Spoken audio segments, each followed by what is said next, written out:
बहुत बहुत स्वागत करते हैं आपका। रेडॉक्स रिएक्शन की श्रृंखला जारी है और आज हम उस कड़ी में आपके बीच हैं ऑक्सीकारक और अपकारक को लेकर। ऑक्सीकारक अपकारक शब्द पर अगर हम विचार करते हैं तो ऑक्सीकरण कराने वाला ऑक्सीकारक है, ऑक्सीकरण को कराता है और खुद का अवकरण होता है। 3 तथ्य में ध्यान में रखना है। ऑक्सीकरण कराता हो, अवकरण होता हो, इलेक्ट्रॉन को गेन करने की शक्ति हो, गेन करने का सामर्थ्य, जिसे इलेक्ट्रॉन को ग्रहण करने का सामर्थ्य हो, दूसरे को ऑक्सीकरण कराने का सामर्थ्य हो, खुद का अवकरण होता हो, ऑक्सीकारक कहलाते हैं। हम विस्तार से इसको देखते हैं। फिलहाल परिभाषा यही है। ऑक्सीकारक वैसा रासायनिक पदार्थ है जो दूसरे पदार्थ का ऑक्सीकरण कराता है, स्वयं का अवकरण होता है, जिसमें इलेक्ट्रॉन ग्रहण करने का सामर्थ्य होता है, ग्रहण करने की प्रवृत्ति होती है। ठीक इसके विपरीत रिडक्शन की बात हो जाए, रिड्यूसिंग एजेंट अवकारक। अवकारक कहेंगे कि इसको जो रिडक्शन कराता है दूसरे का, जिसका ऑक्सीकरण होता है, अ से होना, क से कराना, और इलेक्ट्रॉन जिसको लूज करने की प्रवृत्ति होती है, इलेक्ट्रॉन को त्यागने की प्रवृत्ति होती है। संक्षेप में ऑक्सीडाइजिंग एजेंट को OA से और रिड्यूसिंग एजेंट को RA से हम सूचित करते हैं।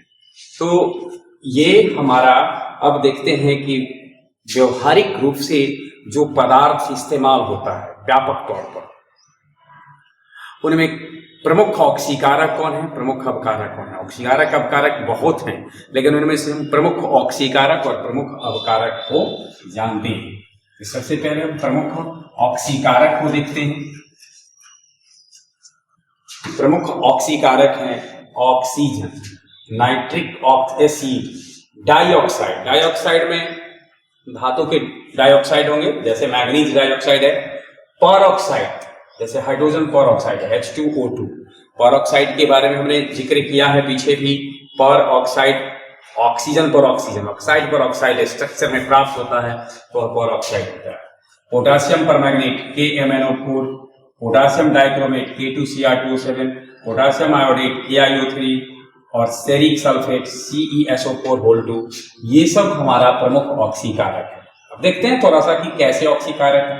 एक छोटा सा एक एग्जाम्पल ऑक्सीजन का देखते हैं। 2Mg plus O2 2Mg। किसका ऑक्सीकरण हो रहा है, किसका अवकरण हो रहा है, इसे हम लोग कई तरीके से देख सकते हैं। एक पक्ष तो देखने का है, ऑक्सीजन मैग्नीशियम में आके जुट गया है, एडिशन ऑफ ऑक्सीजन, जिनोमेज ऑक्सीडेशन। इस आधार से हम कह सकते हैं कि मैग्नीशियम का ऑक्सीडेशन हो गया है। और ये मैग्नीशियम का ऑक्सीडेशन कराया किसने, और ऑक्सीजन ने कराया, तो ये हो गया ऑक्सीडाइजिंग। तो एक ये प्रोसेस है, इसका हो गया अवकरण।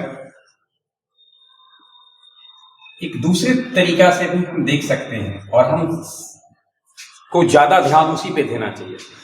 सब तत्वों का ऑक्सीडेशन नंबर उसके ऊपर लिख दें।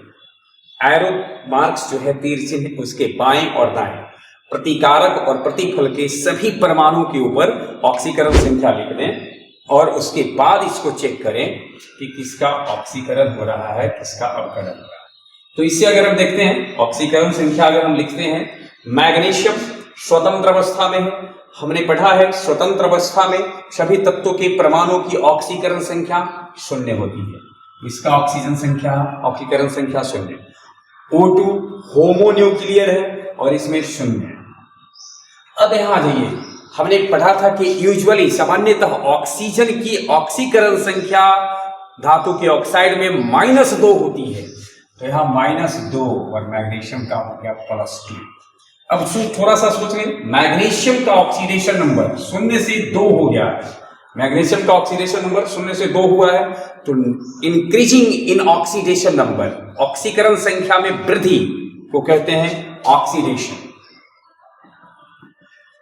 ऑक्सीजन का ऑक्सीडेशन नंबर देखते हैं। ऑक्सीजन का ऑक्सीडेशन नंबर 0 से -2 हो गया है, डिक्रीजिंग इन ऑक्सीडेशन नंबर। तो ये हो गया रिडक्शन। तो हम सबसे सरल तरीका है जिससे हम यह जान सकते हैं कि कौन से पदार्थ का ऑक्सीडेशन हो रहा है, किस तत्व का ऑक्सीडेशन हो रहा है, किस पदार्थ का ऑक्सीडेशन हो रहा है, किसका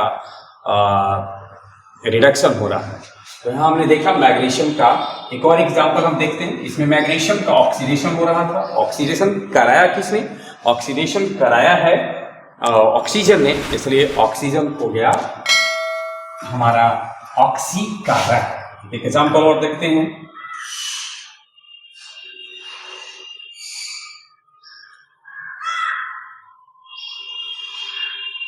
K plus 2HCl बराबर 2KCl प्लस H2। अब यहां देखते हैं पोटासियम स्वतंत्र अवस्था में है, शून्य। ऐसे पोटासियम का कंपाउंड स्टेट में अगर होता तो क्षार धातु है, उसकी ऑक्सीकरण संख्या +1 होगी, लेकिन यहां शून्य है। H +1 Cl -1 K +1 Cl -1 ये 0। तो यहां हम देखते हैं Cl के ऑक्सीडेशन नंबर में कोई चेंजिंग नहीं हो रहा है, -1 है, -1 ही है। चेंजिंग किस में हो रहा है? पोटासियम का ऑक्सीडेशन नंबर 0 से 1 हो रहा है। ON में वृद्धि, ON में वृद्धि, इसका क्या हो गया? ऑक्सीडेशन। कभी सभी क्रिया में अगर हमसे कोई पूछे HCl हाइड्रोक्लोरिक एसिड पोटासियम को ऑक्सीकृत कर देता है और पोटासियम क्लोराइड बनाता है, पोटासियम क्लोराइड बनाता है। तो इस प्रकार से यहां ये हमारा जो है वह ऑक्सीकारक का काम कर रहा है। तो इस प्रकार से हम देखते हैं जिसमें ऑक्सीकरण संख्या में वृद्धि होगी, ऑक्सीकरण हो गया। अब एक नजर और डालते हैं, H का +1 से 0 हो गया, ऑक्सीकरण संख्या में कमी हो गई, अर्थात वह अवकृत हो गया है, तो उसका अवकरण हो गया है। तो सिंपली ये सब कुछ प्रमुख हैं ऑक्सीकारक हैं, जिसका जो दूसरे तत्वों का, दूसरे पदार्थों का सामान्यतः ऑक्सीकरण कराते हैं जब रासायनिक अभिक्रिया में भाग लेते हैं। अब हम देखते हैं कुछ वैसे पदार्थ जो अवकारक का काम करते हैं। तो सबसे पहले तो हमें यह ध्यान में रखना है, हाइड्रोजन अवकारक है। ऑक्सीडेशन और रिडक्शन का कंसेप्ट दरअसल ऑक्सीजन और हाइड्रोजन से ही आया था आरंभ में। कालांतर में इसमें वृद्धि होती चली गई, यह थोड़ा सा विस्तृत तो होता चला गया और नए नए सिरे से इसको परिभाषित किया जाने लगा। हाइड्रोजन का जुटना, यानी हाइड्रोजन एक अवकारक है, हाइड्रोजन दूसरे का अवकरण कराता है। कार्बन अवकारक है, कार्बन अवकारक और कार्बन के सामान्यतः जो अपरूप हैं, जो अवकारक के रूप में लिए जाते हैं, कोक, चारकोल, ग्रेफाइट, ये सब कार्बन के अपरूप हैं और सामान्यतः इस्तेमाल होते हैं रिड्यूसिंग एजेंट के रूप में, अवकारक के रूप में इस्तेमाल होते हैं। कार्बन मोनोऑक्साइड भी अवकारक का काम करता है, अमोनिया भी अवकारक का कार्य करता है, हाइड्रोजन सल्फाइड भी अवकारक का कार्य करता है, और sulphur dioxide, stannic chloride, sodium thiosulphate. इसके बाद जनरली सभी धातु, परंतु प्रमुख धातु, सभी धातु ऐसे मेटल्स जितने हैं वो ध्यान में रखना है। कभी भी हम इससे पूछा जाए धातु ऑक्सीकारक है अवकारक, तो ध्यान में रखना है मेटल जनरली अवकारक होते हैं, और non metal, metal METAL, metal generally अवकारक, reducing agent. Non metal oxidising agent, exception hydrogen, hydrogen non metal है। कार्बन मोनोऑक्साइड, कार्बन भी इसका है एक्सेप्शन में, हाइड्रोजन, कार्बन, ये सब है। बाकी जनरली ऐसा है कि वह इसका होता है। कुछ ऐसे पदार्थ होते हैं जो ऑक्सीकारक और अवकारक दोनों की तरह व्यवहार करते हैं, यानी कहीं ऑक्सीकारक जैसा, कहीं अवकारक जैसा। अब सवाल ये उठता है कि कहाँ ऑक्सीकारक के जैसा व्यवहार करेंगे, कहाँ अपकारक के जैसा। तो ये निर्भर करता है उनके साथ कौन सा रासायनिक पदार्थ है, जिस रासायनिक पदार्थ के साथ वो जुड़ रहे हैं उनकी प्रवृत्ति कैसी है। यानी दूसरे शब्दों में कह सकते हैं जो अपने से दुर्बल देखता है कि वो दुर्बल ऑक्सीकारक है तो उसके स्थान पर उस समय वह ऑक्सीकारक की तरफ, और दुर्बल अवकारक जब है तो उसके साथ वह एक अवकारक की तरह कार्य करता है। तो कहाँ ऑक्सीकारक की तरह कार्य करता है, कहाँ अवकारक की तरह कार्य करता है, इसको हम लोग देखते हैं। कौन कौन से ऐसे पदार्थ हैं जो ऑक्सीकारक और अपकारक दोनों की तरह काम करते हैं, हमें ध्यान में रखना होता है। और ऐसे बहुत सारे हैं, लेकिन प्रमुख रूप से 3 हैं।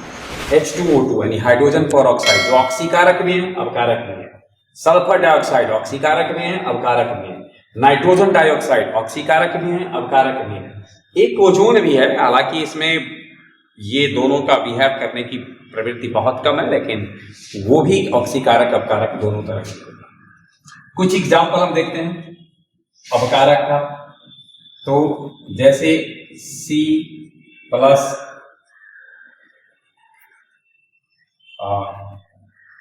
कार्बन का अगर हम O2 से कराते हैं CO2, तो इसमें देखिए कार्बन का ऑक्सीडेशन नंबर 0, इसका ऑक्सीडेशन नंबर 0, यहां ये -4 ये +4। तो कार्बन का हो गया क्या चीज, ऑक्सीडेशन। इसका क्या करा दिया, इसकी ऑक्सीकरण संख्या में कमी हो गई, यानी ये 0 से -2 हो गया। 2 के लिए -4 है, 1 के लिए -2 है, तो कमी हो गई। ऑक्सीडेशन नंबर इसमें ON में वृद्धि, ON में कमी, ON में कमी होने के कारण इसका होता है रिडक्शन। तब इस पर विचार करें कार्बन पर। कार्बन खुद का कहा था स्वयं का ऑक्सीकरण कराता हो, अवकरण कराया ऑक्सीजन का अवकरण, और उसका हो गया क्या, तो इसका हो गया ऑक्सीडेशन। तो इस तरीके से हम एक जब कभी भी पूछा जाए कि किसका ऑक्सीकरण हो रहा है, किसका अवकरण हो रहा है, किसके कौन ऑक्सीकारक की तरह कार्य कर रहा है, कौन अपकारक की तरह कार्य कर रहा है, सबसे पहला काम हमें करना क्या है, एरो मार्क्स के बाएं दाएं दोनों तरफ प्रत्येक तत्व के परमाणु के ऊपर ऑक्सीकरण संख्या लिख लेनी।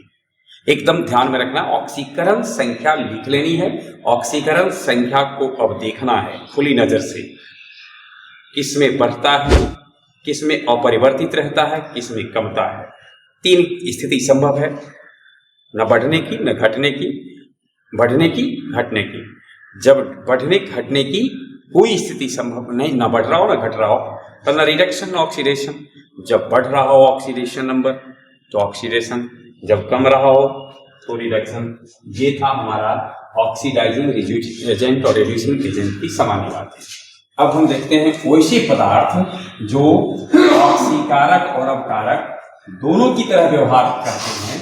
अब इसमें पहला हमने देखा है H2O2 hydrogen peroxide. Hydrogen peroxide का जो बिहेव है दोनों भी रूप में यह व्यवहार करता है, ऑक्सीकारक और अपकारक दोनों रूप में। तो हम सबसे पहले हाइड्रोजन पेरोक्साइड का ऑक्सीकारक गुण देखते हैं। एक रासायनिक अभिक्रिया है, हाइड्रोजन पेरोक्साइड की अभिक्रिया पोटेशियम आयोडाइड से कराने पर पोटेशियम हाइड्रोक्साइड और आयोडीन गैस मुक्त होती है, आयोडीन मुक्त होती है। अब इस अभिक्रिया में गौर करें, H2O2 2Ki हमने जिक्र किया है कि प्रत्येक तत्व के परमाणु के ऊपर ऑक्सीकरण संख्या लिखना है। हाइड्रोजन पेरोक्साइड में ऑक्सीजन का ऑक्सीकरण संख्या -1, 2 है इसलिए -2, हाइड्रोजन का +1 तो +2, पोटासियम का +1 -1। यहाँ देखिए पोटासियम +1, ऑक्सीजन -2, हाइड्रोजन +1 और I का 0। अब दोनों पक्ष में देखें किसका क्या हो रहा है। हाइड्रोजन +1 है, न बढ़ा न घटा, हाइड्रोजन की बात हटा दें। ऑक्सीजन यहाँ देखिए -1 है और यहाँ पर -2। यहाँ -1 क्यों? क्योंकि 2 के लिए -2 हमने लिखा है, 1 के लिए -1 से -2, यानी ऑक्सीडेशन नंबर में -1 से -2 होना कमी है। ऑक्सीडेशन नंबर में कमी हो गई है, रिडक्शन। इसमें क्या है, आई में देखिए -1 से यहाँ क्या हो गया, 0। ऑक्सीडेशन नंबर में वृद्धि हो गई, ऑक्सीडेशन। इस तरीके से इस H2O2 का खुद का क्या हो गया, रिडक्शन, दूसरे का क्या कराया, ऑक्सीडेशन। इस तरह से इस अभिक्रिया में H2O2 ऑक्सीकारक का काम कर रहा है। अब इसका अपकारक गुण देखते हैं, तो अपकारक गुण में देखते हैं सिल्वर ऑक्साइड की अभिक्रिया हाइड्रोजन परऑक्साइड से करा के देखते हैं। अब इस अभिक्रिया को कराने पर 2Ag + H2O + O2 है। फिर एक बार ऑक्सीडेशन नंबर सब पे लिखूं, यहाँ Ag सिल्वर का +1 होता है, ऐसे ऑक्सीजन का -2 और टोटल को जोड़ देने पर 0 होना चाहिए, तो +2। फिर -1 ऑक्सीजन का परऑक्साइड है।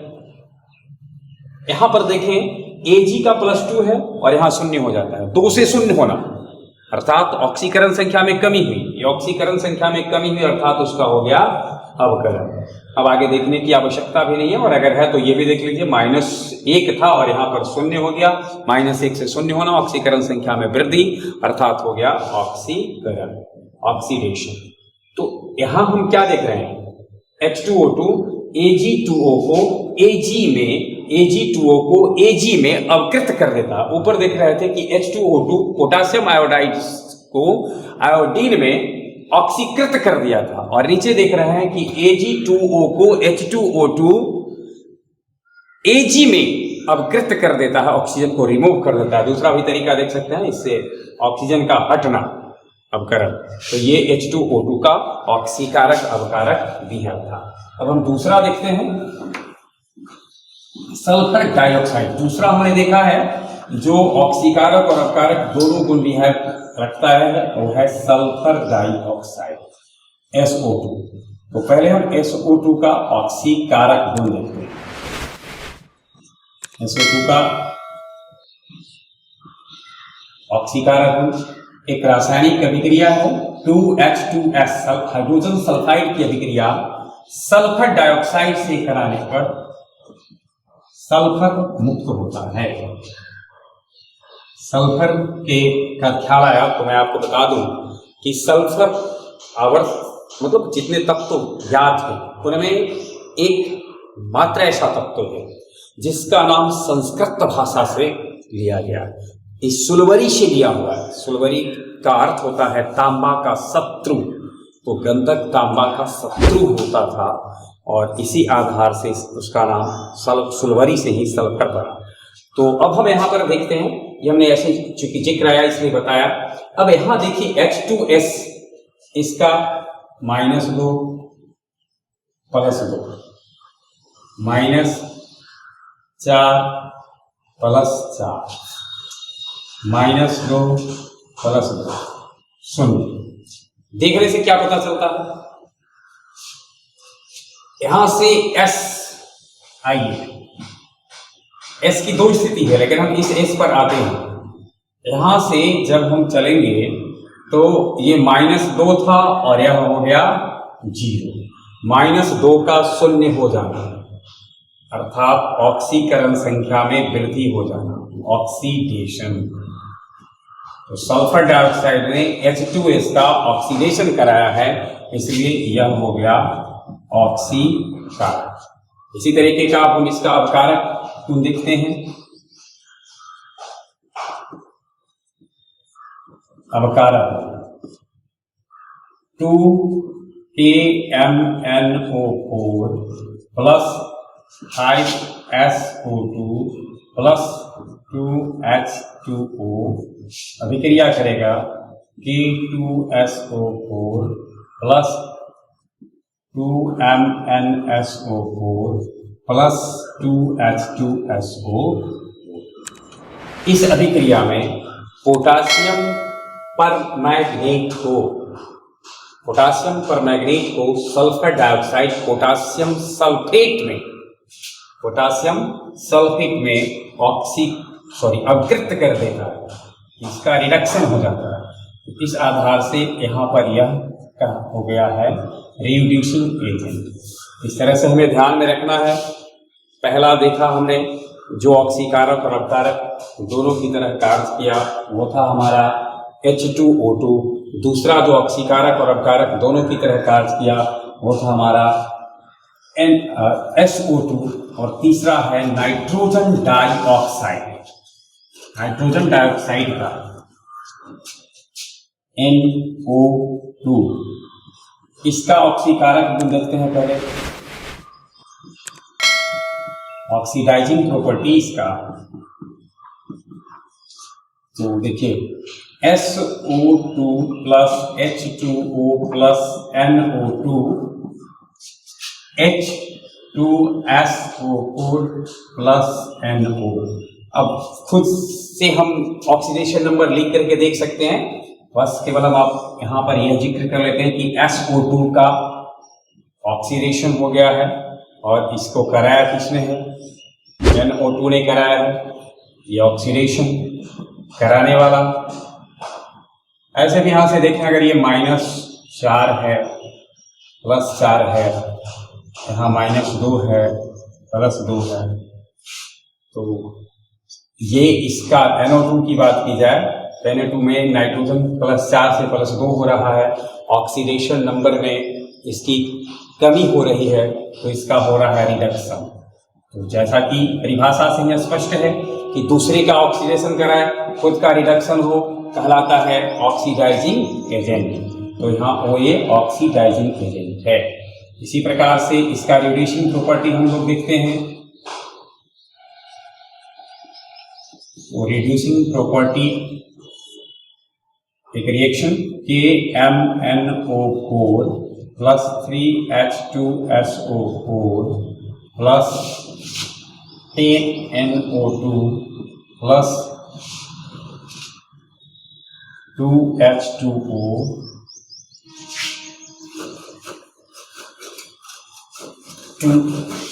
ये रिजल्टेंट प्राप्त होता है हमारा K2SO4 plus 2MnSO4 plus 10HNO3। यहां जो नाइट्रोजन डाइऑक्साइड, अब ये पोटासियम परमैंगनेट को फिर पोटासियम सल्फेट में या अपकृत कर दिया, अवकरण।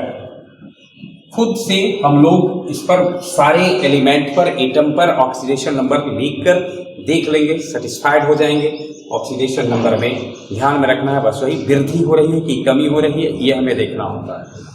ऑक्सीकारक और अपकारक के ढेर सारे उपयोग हैं जिसको हम लोग निजी जीवन में देखते हैं। कुछ एग्जाम्पल हम यहाँ देते हैं, हालांकि बाद की क्लास में हम लोग आएंगे ऑक्सीकारक और अपकारक का एप्लीकेशन, लेकिन फिर भी मतलब एक आध दो उदाहरण हम देना पसंद करेंगे। ब्लीचिंग पाउडर, विरंजक शोर, उसमें जो विरंजन गुण होता है, जैसे रंग उड़ाने का, तो ऑक्सीडेशन प्रोसेस पे काम करता है। क्लोरीन का विरंजन गुण, तो उसको डाल देते हैं तो उससे भी रंग उड़ता है। यानी रंग उड़ाने की जो प्रक्रिया है, कपड़े पर जो दाग लग जाता है तो कपड़े पर दाग को छुड़ाने की प्रक्रिया में ये ऑक्सीकारक अपकारक इस्तेमाल होते हैं। ढेर सारे इसके उपयोग होते हैं। धातु के ऑक्साइड से धातु के को अवकृत करने में, यानी धातु के ऑक्साइड से धातु को मुक्त करने में अवकारक की जरूरत पड़ती है, और सामान्यतः उसमें अवकारक के रूप में जो इस्तेमाल किया जाता है वो कार्बन होता है, एल्युमिनियम होता है। सामान्यतः हमने बात की है अन्य तत्वों की भी का भी उपयोग होता है, लेकिन सामान्यतः कार्बन और एल्युमिनियम का होता है, जिसका जिक्र हम लोग आगे करेंगे। आगे की कक्षा क्लास में हम balancing of chemical equation, balancing of chemical equation, रासायनिक समीकरण को संतुलित करने की कई विधि है, लेकिन उसमें हम ऑक्सीडेशन नंबर मेथड और आयन इलेक्ट्रॉन मेथड का जिक्र करेंगे। दोनों में एक बात हमने दोनों को जानने से पहले आज जो इस वीडियो में हमने देखा है उसको बहुत ध्यान से रखना पड़ेगा, क्योंकि वैसे संतुलन में मुझे फिर यही ध्यान में रखना है किसका ऑक्सीकरण हो रहा है, किसका अवकरण हो रहा है, कौन ऑक्सीकारक है, कौन अवकारक है, इस अपेक्षा के साथ कि आप इसको ध्यान से देखेंगे। ऑक्सीकारक, अवकारक को, ऑक्सीकरण संख्या को। बहुत बहुत आभार आप सबका।